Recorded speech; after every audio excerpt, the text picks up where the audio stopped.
बिस्मिल्लाहिर्रहमानिर्रहीम। प्रोग्राम रहनुमा रमज़ान मां आवां जो बीज़बान अब्दुल मोमिन मेमर। ॾाहप इंसानियत जो विञायल वरसो आहे। जितां बि हथु अचे उन जो पहिरियों हक़दार मोमिन आहे। सिंध मुख़्तलिफ़ वक़्तनि में ॾाहा ॾींदी रही आहे। हर ॾाहे पंहिंजी ॾाहप जो ज़ावियो अलॻि अलॻि रखियो आहे। सिंध जो हिकिड़ो ॾाहो जंहिं रूह ऐं मादे में हम आहंगी जो फ़लसफ़ो जदीद दौर पटांदड़ सिंध खे मुयसरु करे नौजवाननि खे जंहिं वेगाणप मां कढियो आहे उन जो तमामु वॾो कारनामो आहे इहो। ऐं सिंध जे लाइ हिकु सिरात मुस्तक़ीम जी वाट पसाइण जो अमल बि आहे। साईं नूर अहमद मेमण साहिबु।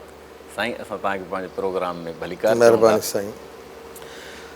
वक़्तनि फ़वक़्तनि सिंध जे ज़हननि ते मुख़्तलिफ़ हवालनि सां जेका यलगार थींदी आई आहे, कॾहिं मनफ़ी सोचुनि जे अंदाज़ सां जीअं उन्हनि खे वेगाणो कयो आहे। अहिड़े ॿरंदड़ फ़िक्री दौर में तव्हां मज़हब ऐं यानी मादे ऐं रूह खे हम आहंगी पैदा करे ऐं इंसानी ज़िंदगीअ जे लाइ हिकिड़ो रस्तो सिंध जे आॾो पेश कयो आहे।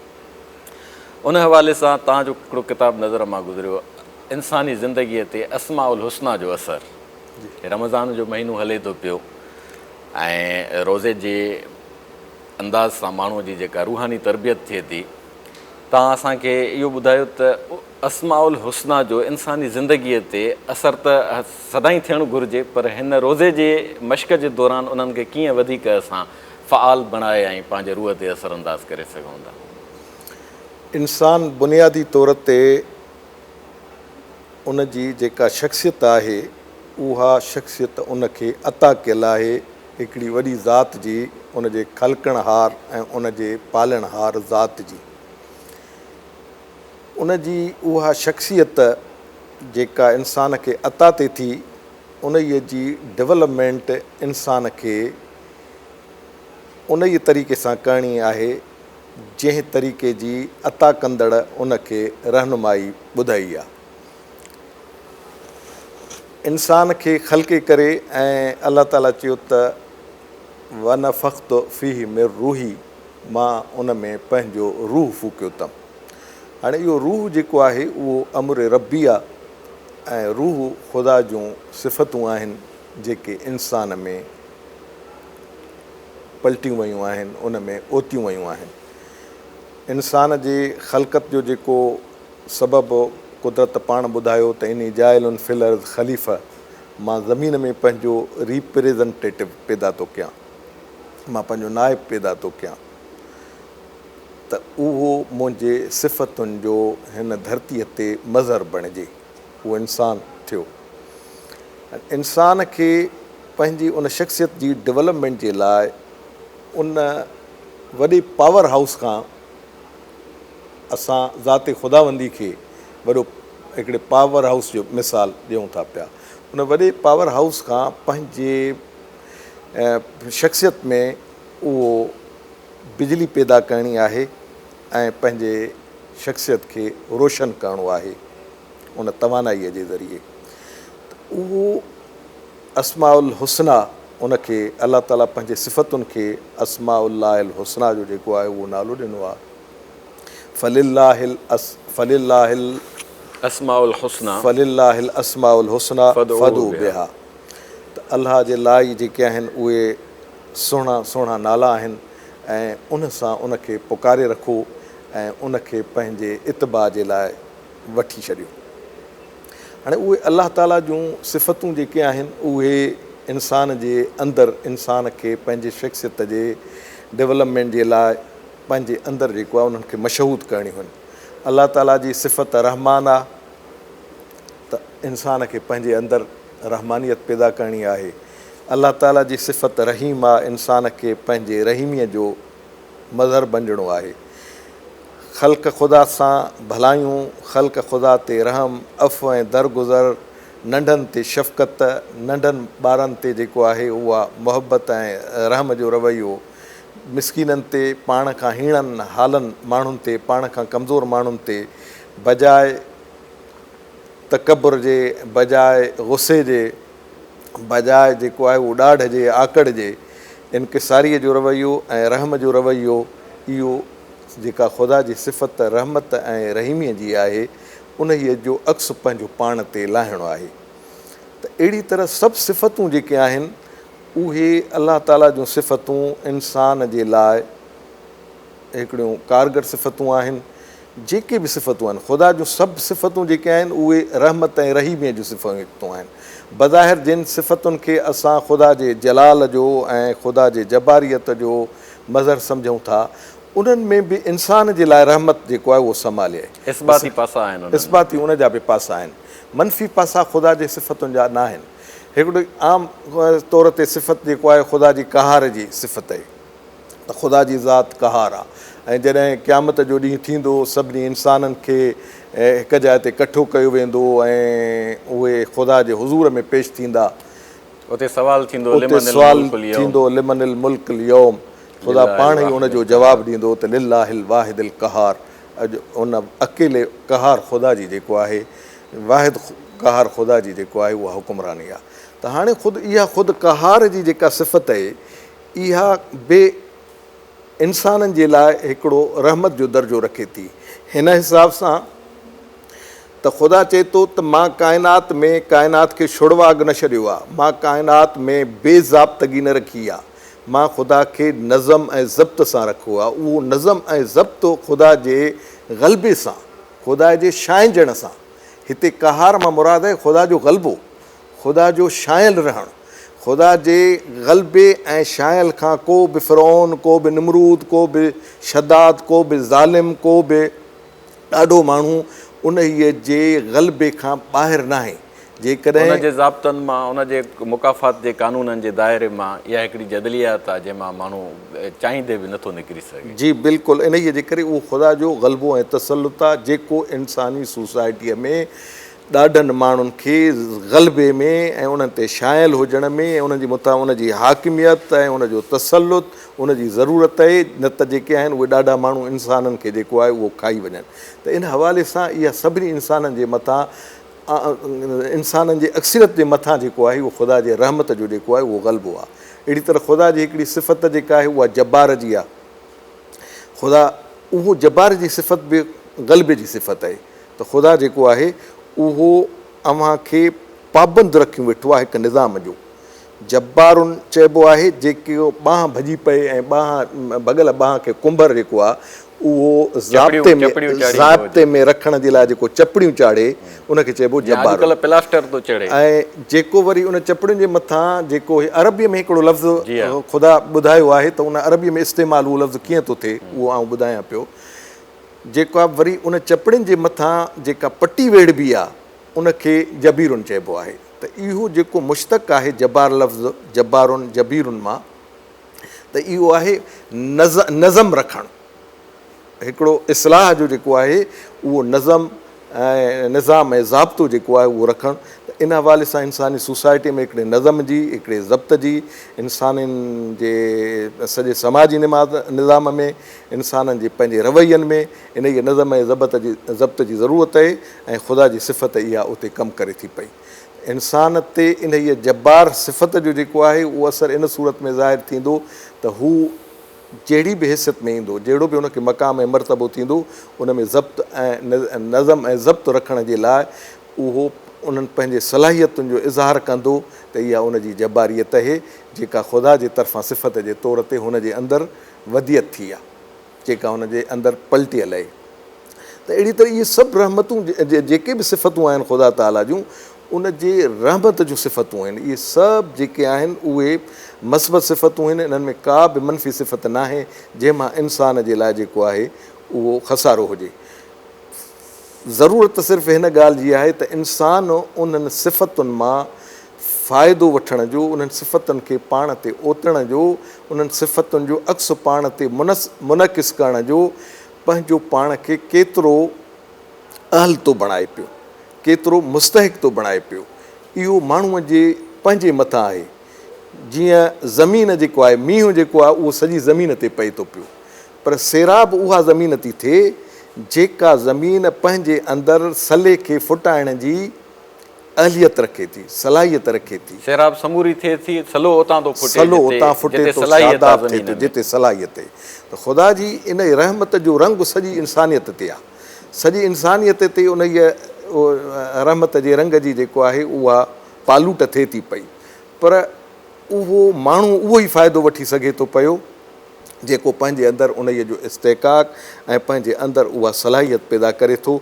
ऐं जेको उहो इस्तेकाक ऐं सलाहियत पैदा करे थो उहो माण्हू वॾो तलब बि ख़ुशनसीब आहे। हुजेसि। उन में तलब हुजे, जुस्तजू हुजे, त उहो माण्हू वॾो ख़ुशनसीब आहे। ऐं उहो माण्हू जेको आहे पोइ इंसानी ज़िंदगीअ में वॾा कम करे सघे थो पियो। उहो ई माण्हू पंहिंजे अंदरि जेको आहे उहे इन्हनि सिफ़तुनि जे ज़रिए पंहिंजी शख़्सियत जी डेवलपमेंट करे उनखे पंहिंजे आला ऐं अरफ़ा मक़ामात ते ऐं दर्जनि ते पहुचाए थो पियो। ऐं पोइ उहो इंसानियत खे वधि खां वधि ख़िदमतूं पंहिंजूं आछे सघे थो पियो, अर्पे सघे थो पियो। इन्हीअ जे करे ख़ुदा जी सिफ़तूं, इन्हनि जो रंग ओतणु इहो इंसान जे लाइ बेहदि ज़रूरी आहे। असांजा सूफ़ी बुज़ुर्ग जेके आहिनि उन्हनि जो बि जेको आहे उहो जेका मरफ़त ख़ुदा, उहो मरफ़त ख़ुदा जे नाले सां जेका मार्फत ख़ुदा खां पाण सिलसिलो गुफ़्तगू जो जारी रखंदासीं। नाज़रीन, वठूं था हिकिड़ी नंढड़ी साही।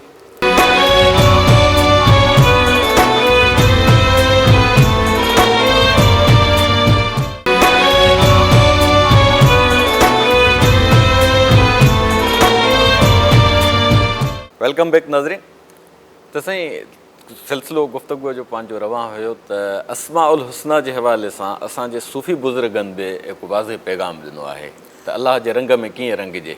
सूफ़ी बुज़ुर्ग जेको आहे उहो मार्फत जे नाले सां जेको आहे उहो माण्हूअ जी तरबियत कनि था पिया। ऐं उन्हनि जी तरबियत जो मक़सदु बि इहो आहे त माण्हू अलाह जे रंग सां रंगिजे। ऐं ख़ुदि क़ुर शरीफ़ में चयो वियो आहे त अलाह जे रंग खां वधीक भलो रंग छा थो थी सघे। त उहो अलाह जो उहो रंग जेको आहे उहो अलाह जे सिफ़तुनि जी सूरत में, अलाह जे अख़लाक़नि जे सूरत में उहो इंसानु पंहिंजे मथां पाण ते जेको आहे उहो रंग जेको आहे उहो नाफ़िज़ करे। असांजो सिंध जो मशहूरु सूफ़ी सचल सरमस्त, उन जी हिकिड़ी मशहूरु वाही आहे, ईझा कमु करिजे जंहिं विच अलाह आप बणिजे, ईझा कमु करिजे जंहिं विच अलाह आप बणिजे। अहिड़ा कमु कयो जंहिंसां तव्हांजे अंदरि अलाह जूं आदतूं, अलाह जा इख़लाक़ ऐं अलाह जा कम पैदा थी पवनि। इहो जेको आहे इहो इंसान जो असुलु मक़ाम आहे। सिबगत अलाह जो फ़लसफ़ो इहो ई आहे, सिबगत अलाह जो फ़लसफ़ो इहो आहे त ख़ुदा जो रंग जेको आहे उहो पंहिंजे मथां लाहियो, ख़ुदा जे सिफ़तुनि खे पंहिंजे अंदरि पैदा कयो। इहो इंसान जे लाइ वॾी हासिलात आहे, इहो इंसान जे लाइ वॾो में वॾो मक़ाम आहे जेकॾहिं इंसानु इन ई रंग में रंगिजी वञे थो पियो। त जेके बि माण्हूअ जा मर्तबा आहिनि उन्हनि मर्तबनि जे हासिलु करण जो ज़रियो इहो ई आहे ख़ुदा जे सिफ़तुनि खे अपनाइण जो। ऐं ख़ुदा पंहिंजूं सिफ़तूं पंहिंजे वहीअ जे ज़रिए मोकिलियल पैगाम में, क़ुर में, पंहिंजे आख़िरी किताब में अस्माउल हुस्ना जेके आहिनि साईं, असां वटि आम तौर ते 99 जो तयन कयो वियो आहे। हालांकि अस्माउल हुस्ना में क़ुर पाक जूं खोड़ ॿियूं बि सिफ़तूं आहिनि जिन मां अस्माउल हुस्ना लातअदाद आहिनि। मिसाल उमली लहुम इन क़ैदी मतीन, मोहलत ॾियण जो क़ानून, इहो बि अलाह साईं जी सिफ़त आहे।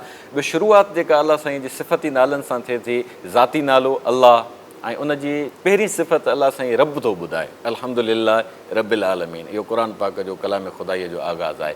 त सिफ़त रुबूबियत जेका आहे उनखे असां पंहिंजे रंग में, उनजे रंग में पाण खे कीअं रंगियूं, समाज खे इज्तिमाहियत जे तरफ़ कीअं वञिजे, ऐं सिफ़त रुबूबियत कीअं थी कमु करे।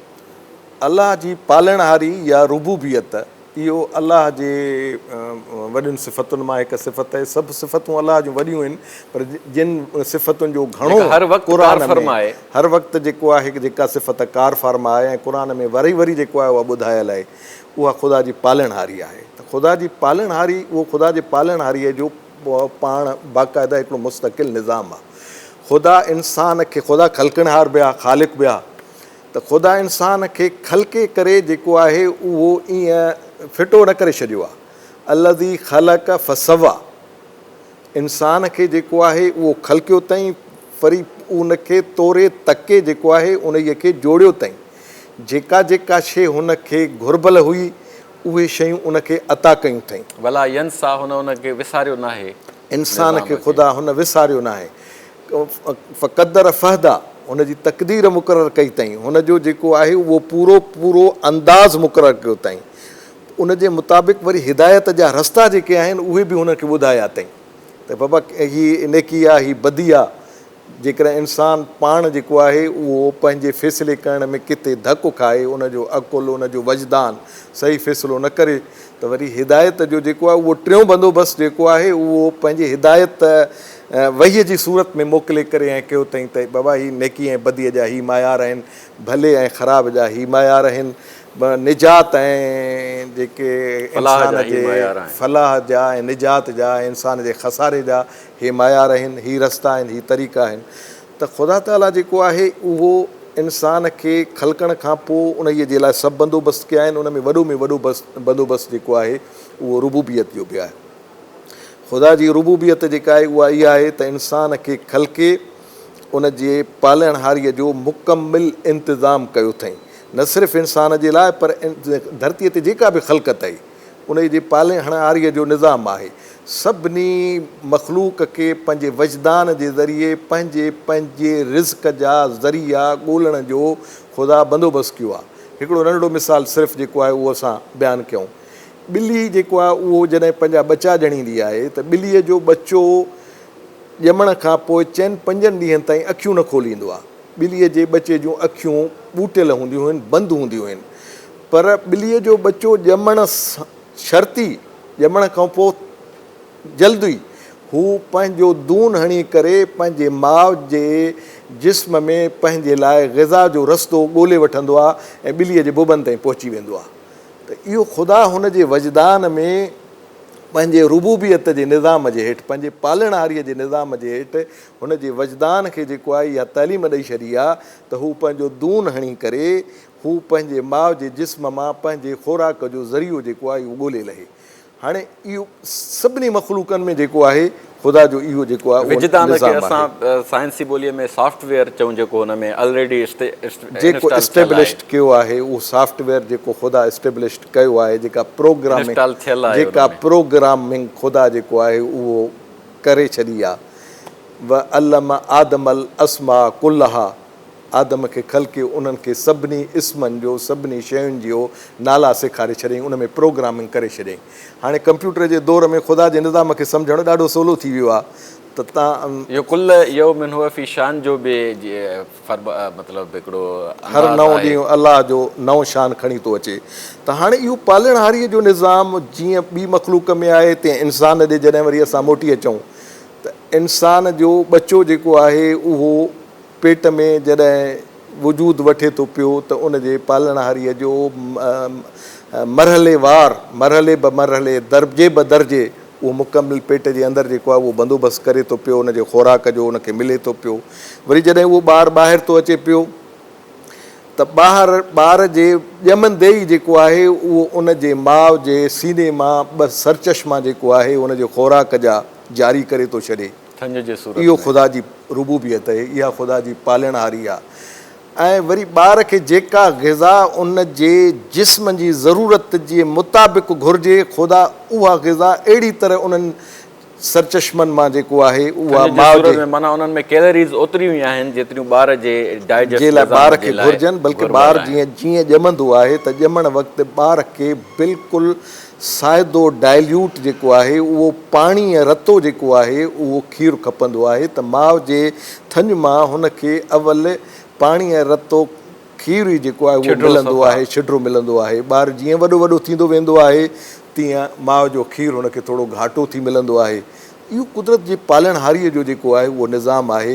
ऐं इहो निज़ाम एॾो शाहकार निज़ाम आहे जो इंसान जेकॾहिं गौर फ़िक्र करे थो पियो, फितरत जे उन्हनि सभिनी रंगनि खे ॾिसे थो पियो जिते जिते पालणहारी कार फरमा आहे, इंसान जे तख़लीक़ जे उन्हनि सभिनी रंगनि खे इंसान जॾहिं गौर फ़िक्र करे थो पाण ओरियूं साईं पंहिंजे व्यूअर्स सां त आफ़ाक़ में तफ़कुर तमामु घणो कयो वियो आहे, जंहिंजे करे राकेट बि ठाहियासीं, जहाज़ बि ठाहियासीं, मिज़ाइल बि ठाहियासीं, मतिलबु उन्हनि खे अफ़लाक जी बि तस्कीर कईसीं। अनफुस जे मुतालिक़ इंसानु ॾाढो वेगाणो रहियो आहे। हालांकि वफ़ी अनफुसिकुम अफ़ला तुबसिरून, त अनफुसो आफ़ाक़ में असांखे तफ़कुर जो जी दावत ॾिनल आहे। आफ़ाक़ खे असां तस्ख़ीर करे छॾियोसीं, अनफुस जे हवाले सां असां छो वेगाना रहिया आहियूं? इन में को शक कोन्हे त आफ़ाक़ असां काइनात जे बारे में ऐं इंसान जो तख़लीक़ी अमल ऐं जेको पंहिंजो ईजादुनि जो अमल जेको आहे, रिसर्च जो अमल, उहो वधीक थियो आहे। इन जे करे रियासतूं जेके आहिनि उन्हनि पंहिंजे ज़रूरतुनि जे तहत उनखे वधीक अहमियत ॾिनी आहे।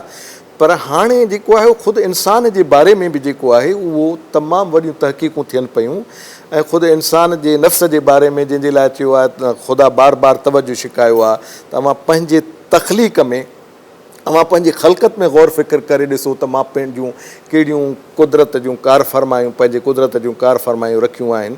त उन ते बि इंसान जेको आहे उहो तमामु वॾो हिन वक़्तु कमु करे थो पियो ऐं उहे तहक़ीक़ूं बि कमाल जूं आहिनि। इन दर्जे ताईं कमाल जूं आहिनि जो ख़ुदि इंसान जे दिमाग़ जे बारे में, इंसान जे हिकु हिकु ख़ुदा जी जेका उन जे जिस्म में अता आहे, उन्हनि सभिनी अताउनि जे बारे में त इंसानु सोचे पियो, पर दिमाग़ जे बारे में, दिमाग़ वॾे में वॾी अता आहे। उन दिमाग़ जे बारे में जेके रिसर्च हाणे साम्हूं अचनि थियूं पियूं, उहो ॾिसूं था त इंसान जो अकुलु दंग रहिजी थो वञे।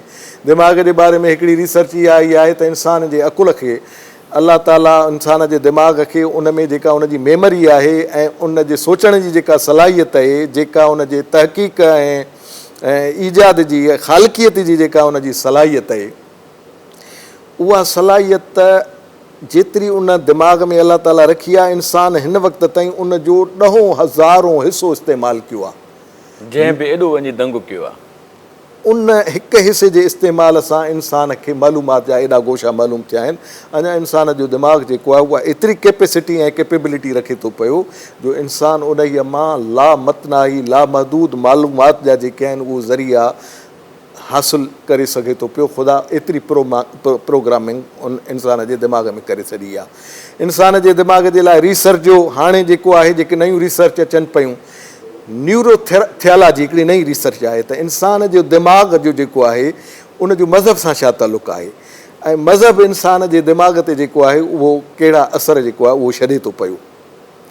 मज़हबी हुजण जे करे, ख़ुदा खे मञण जे करे, रूहानियत खे मञण जे करे, ख़ुदा जे सिफ़तुनि खे मञण जे करे, ख़ुदा जे जेको आहे उहो सिफ़तुनि ते ईमान रखण जे करे, माबद तबैयात जेका बि आहे उन खे मञण जे करे इंसान जे दिमाग़ ते कहिड़ो असरु थो पए, इन जे हवाले सां नओं सब्जेक्ट थियोलॉजी जेको आहे उहो मुतारिफ़ करायो वियो आहे ऐं उन ते बि जेको उनखे बाक़ाइदे सब्जेक्ट जे तौर ते हाणे वेस्ट जे यूनिवर्सिटियुनि में जेको आहे इन खे पढ़ायो थो वञे।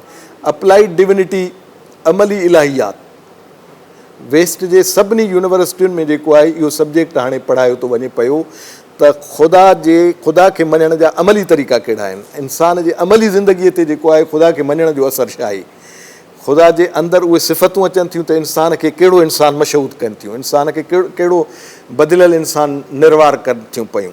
त उहा अप्लाइड डिविनिटी हाणे दुनिया जे सभिनी यूनिवर्सिटियुनि में या उन्हनि जो इंस्टीट्यूट आहे या उन जो एफिलिएटेड कॉलेज आहे या उन जी फैकल्टी आहे या उन जो को न को डिपार्टमेंट आहे। का बि यूनिवर्सिटी उन खां ख़ाली कोन्हे। इहो असांजो अलमियो आहे त मुस्लमान मुल्कनि में अमली इलाहियात अञा ताईं सब्जेक्ट जे तौर ते नथी पढ़ाई वञे। ख़ुदा जा कानून छा आहिनि, ख़ुदा जूं सुनतूं छा आहिनि, ख़ुदा जूं सिफ़तूं छा आहिनि, ख़ुदा जो रंग छा आहे ऐं उन में पाण लकीर जा फ़क़ीर रहिया, ग़ैर मुतबदिल कानून ख़ुदा जा कीअं कमु था कनि पिया, इन ते वेस्ट कमु करे थो पियो। ऐं हैरत जी ॻाल्हि आहे त वेस्ट जे इन इहे सॼे मज़हबी ॼाण जो बुनियादु बाइबल आहे ऐं क़ुर जेको आहे उहो बाइबल खां लेटेस्ट एडिशन आहे। उहो लेटेस्ट एडिशन ख़ुदा जे सिफ़तुनि खे, ख़ुदा जे कानूननि खे अञा वधीक तशरीहुनि सां, अञा वधीक अमली शिकिल में, अञा वधीक प्रैक्टिकल फॉर्म्स सां पेश करे थो पियो, पर असां मुस्लमान उन जो जेको आहे उहो फ़ाइदो नथा वठूं। तव्हां इन शइ जी ज़रूरत महसूसु कई पंहिंजे सिंधी समाज ते, तव्हांजी शुरूअ खां वठी शागिर्दीअ जे ज़माने खां नज़र रहंदी आई आहे त अस्माउल हुस्ना जो इंसानी ज़िंदगीअ ते असरु, ज़ाहिरी ॻाल्हि आहे, हिन जो पस मंज़र हूंदो जंहिं तव्हांजे अंदरि हिकिड़ी उमंग पैदा कई हूंदी, समाज जी ज़रूरत तव्हां महसूसु कई हूंदी त असां पंहिंजे हर पढ़ंदड़ जे यादो, हर सोचींदड़ जे यादो हीउ पैगाम खणी अचूं। इन जो हिकिड़ो समाजी तताबुक कीअं थियो तव्हांजे ज़हन में? ॾिसो मज़हब जो रूह जेको आहे उहो जॾहिं असां पढ़णु शुरू कयो, ज़ाहिर आहे जेको आम मुरविज मज़हब आहे, मुरविज रवायती जेके दीनदारी आहे, उहा जीअं जीअं असां मुतालियो कयोसीं पिए उहा असांखे मुतमइन कोन पए करे सघी त इहो रवायती दीनदारी जेको आहे उहा इंसान जे अकुल, इंसान जे फ़हम, इंसान जी शख़्सियत, इंसान खे हेॾी सारी वॾी शख़्सियत वधियत थियल आहे त उन्हनि सभिनी सां इहा मैच न पई खाए रवायती मज़हबियत। पोइ असां में इहो तजसुस पैदा थियो त क़ुर जेको आहे उहो असुल मज़हब जो जेको आहे उहो बुनियादी किताबु आहे, असुल उसूल आहे, असुल हिदायत आहे। उन ई हिदायत खे जाचूं त उहो उते ख़ुदा जेको आहे उहो पंहिंजो तारुफ़ छा थो कराए, उते ख़ुदा इंसान जो जेको आहे उहो तारुफ़ छा थो कराए, इंसान ऐं ख़ुदा जे ताल्लुक़ खे ख़ुदा पाण जेको आहे उहो कीअं थो बयानु करे। त उन में इहा शइ जेको आहे उहो बिल्कुलु क़ुर पढ़ण सां, क़ुर में तफ़कुर करण सां इहा ॻाल्हि सिधी सां साम्हूं थी अचे थी पई त ख़ुदा ऐं इंसान जो ताल्लुक़ु जेको आहे उहो हिकिड़ो अणटुट ताल्लुक़ु आहे, उहो लाज़मी ताल्लुक़ु आहे।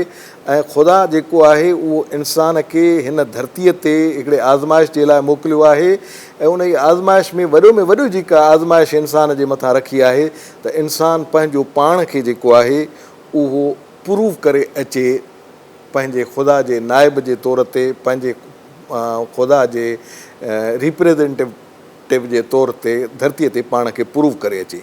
हाणे उहो प्रूफ तॾहिं करे सघंदो जॾहिं उनखे उहो शऊर हूंदो त ख़ुदा जूं सिफ़तूं जेके आहिनि उहो उन्हनि जो सबक़ु, उन जी तालीम ऐं उन्हनि जी ज़रूरत मां ख़ुदा जे किताब ऐं हिदायत मां हासिलु कयां ऐं उहो रंग पंहिंजे शख़्सियत ते लागू कयां ऐं उन्हनि सिफ़तुनि खे पंहिंजे शख़्सियत ते पलटियां। उन खां पोइ उन इम्तिहान में पास थी सघे थो पियो ऐं ख़ुदा वटि, ख़ुदा जे हुज़ूर में सुरख़ुरई सां जेको आहे उहो पेश थी सघे थो पियो। त ख़ुदा ताला जेको पंहिंजो ताबेदारी आहे, ख़ुदा जेको ॿुधायो आहे त मां जिननि ऐं इंसाननि खे इन लाइ ख़लक़ कयो आहे त उहे मुंहिंजी इबादत कनि, वमा ख़लक़तुल जिन्न वल इंस इल्ला लियअबुदून, इंसान मुंहिंजी इबादत कनि। हाणे उन इबादत जूं अमली शिकिलियूं छा आहिनि, इबादत जा अमली मज़र कहिड़ा आहिनि? हिकिड़ियूं त ख़ुदा पाण इबादतूं जेके आहिनि उहे ॾसियूं, उन्हनि इबादतुनि जे अंदरि इंसान जी जेका शख़्सियत आहे उन्हनि इबादतुनि जे एक्सरसाइज़ जे ज़रिए इंसान खे मदद मिले थी, इंसान खे सहूलियत मिले थी, इंसान खे सस्टेनेबिलिटी जेको आहे उहा मिले थी पई उन्हनि इबादतुनि जे ज़रिए, निमाज़ जे ज़रिए, रोज़े जे ज़रिए, हज जे ज़रिए, ज़कात जे ज़रिए। इहे हिकिड़ियूं जेके आहिनि एक्सरसाइज़िस आहिनि जंहिंजे ज़रिए इंसान खे सहूलियत थिए थी पई। पर उहो को ॿियो फ़हम जंहिंसां पसे प्रिय खे, उहो ॿियो फ़हम जेको आहे उहो इंसान ख़ुदा जे सिफ़तुनि जो मज़र बणिजे, उहो ॿियो फ़हम इहो आहे। इंसान जे लाइ फ़ाइदेमंद बणिजे, पंहिंजे अंदरि ख़ुदा जूं सिफ़तूं पैदा करे, धरतीअ ते ख़ुदा जी नाइबी ऐं ख़ुदा जी ख़िलाफ़त जेको आहे उहो पाण साबित करे, इहो ॿियो फ़हम आहे। तव्हांजी वॾी महिरबानी। ख़ैरुन्नास मन यनफ़उन्नास, साईं जी गुफ़्तगू जो सॼो ख़ुलासो इते अची बीठो त भलो माण्हू उहो जेको इंसानियत जे लाइ फ़ाइदनि जो ऐं इंसानियत जे लाइ ख़ुशहालीअ जो ऐं इंसानियत जे लाइ आज़ादीअ जो ओहञाण ऐं बाइस बणिजे। इंसानी ज़िंदगीअ ते अलाह साईं जे अस्माउल हुस्ना जो जेको असरु ज़ाहिर थियणु घुरिजे उहो आहे त उहो माण्हू अलाह जे रंग में रंगिजी थो वञे। माण्हू अलाह साईं रहमान आहे, सरापा ॿाझ आहे, माण्हूअ खे बि ॿाझ बणिजणु घुरिजे। अलाह साईं असतार आहे, माण्हुनि जूं जा ऐब ऐं लंगायूं ढके थो। असांखे बि जेकॾहिं कंहिंजे कमज़ोरियुनि जी मुतालिक़ मालूमात आहे त असांखे उन्हनि जी सतारी करणु घुरिजे, ऐब पोशी करणु घुरिजे, ऐब उघाड़ा न करणु घुरिजनि। अलाह साईं अल ख़ालिक़ आहे, हू ख़लक़नहार आहे। असांजे अंदरि सिफ़त तख़लीक़ जी जो इंस्टॉल जो सॉफ्टवेयर इंस्टॉल थियल आहे ऑलरेडी, त उनखे असां जीअं उजागर कंदासीं तॾहिं असां वञी पंहिंजे सूफ़िया किराम जे उन तालीम ते पहुची सघंदासीं जंहिंमें हज़रत सचल साईं फ़रमायो ईजा कमु करे जी जंहिं विच अलाह आप बणिजे।